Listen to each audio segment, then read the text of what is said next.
And we are back once again on Yankees Hot Stove to take a look at the projected defense for the 2015 Yankees. Gardner, Ellsbury, and Beltran in the outfield. Headley at third. Gregorius, Ryan combo. Maybe a Refsnyder, Perella at second. Teixeira at first. And then McCann behind the plate. So, Bob, just big picture. Is that a better defense for the Yankees next year than last? Not just better. It's much better. I think Brian Cashman made up his mind over the winter that trying to score more runs just wasn't working. I mean, the last two seasons, the Yankees have had their two worst run production campaigns in almost 20 years.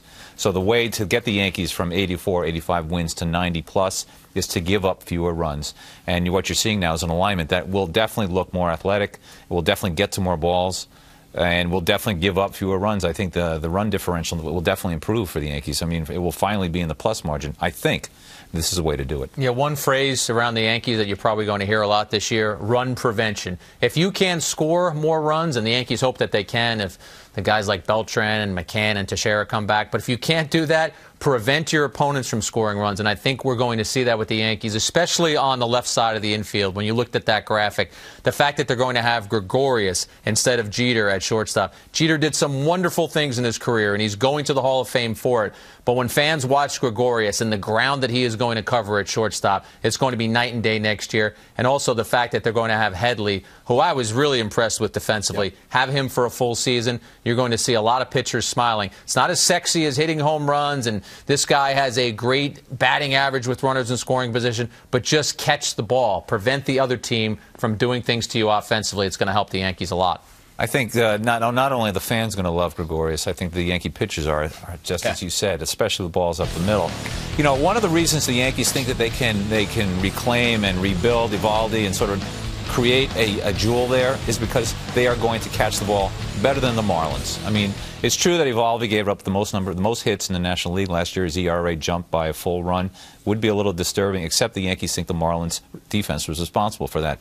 They give Eovaldi a defense like Headley at third, Gregorius at short, and a lot of his problems are going to go away. He's going to throw a lot of ground balls that are going to just get eaten up, and he will turn into a ground ball machine because of the personnel they have now on the left side of the infield. I like it a lot. Yeah, great up the middle. You got the speed in left, Gardner and Ellsbury in center. So let's throw a little sabermetrics into the stew just for the heck of it. UZR Ultimate Zone Rating, an estimate of each fielder's defensive contribution in theoretical runs, above or below an average fielder at his position, and that player's league and year.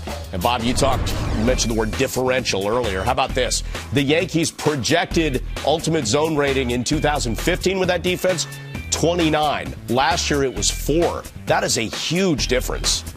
You know, and I'm going to have to say it because it's got to be objective. One of the reasons of that jump is because Gregorius is replacing Derek Jeter. There is no question the Yankees are getting a huge upgrade. And as Jack said, Derek Jeter is a Hall of Famer. I mean, he's had a stellar career. He's one of the greatest shortstops of all time. There's no disputing or debating his legacy. But he just didn't get to enough balls up the middle. He just didn't catch enough ground balls, and the Yankees recognized that they had to replace him, not just in name, but they had to replace him in actually catching ground balls and getting more outs. We definitely needed more assists from that position.